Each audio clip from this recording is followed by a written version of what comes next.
Родовите стереотипи, двојната стигматизација мора да се решаваат во сите институции, во образованието и во семејството. Воведување на сексуално образование е апелот на активистите кои годинава маршираа под слоганот "Ти не си виновна".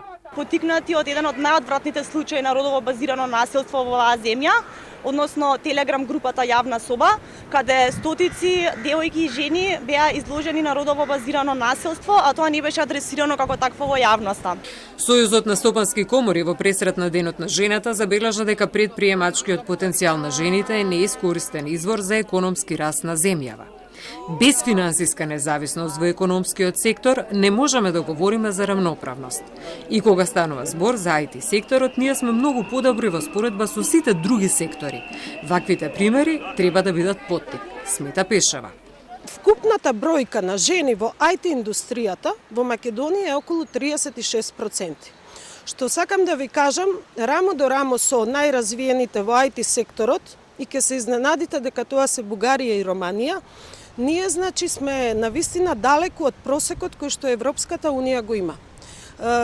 Како пример ќе ви кажам дека Европската Унија просечно жени во IT секторот се околу 17%.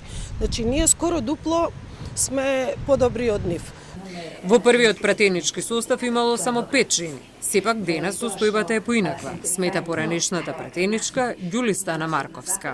Почнувајќи од 1990 година, кога во собранието бевме само 5 жени и сега кога тој состав е веќе и законска пропорција од 30%, па слушам добри вести дека можеби ќе биде и 50-50, меѓутоа не во форма на закон, туку како добра волја на оние кои што се присутни во партиите, имаме направено огромен напредок на тоа поле на родова застапеност на политиката, на жените во политиката и покрај тоа што до сега има се уште еден предрасуда дека политиката и по вокација и како професија е машка професија.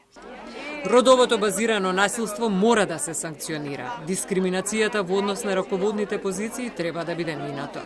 И начинот на кој се вреднува трудот на жените да има јасни критериуми, без стереотипи кои навредуваат, порачаа нашите соговорници.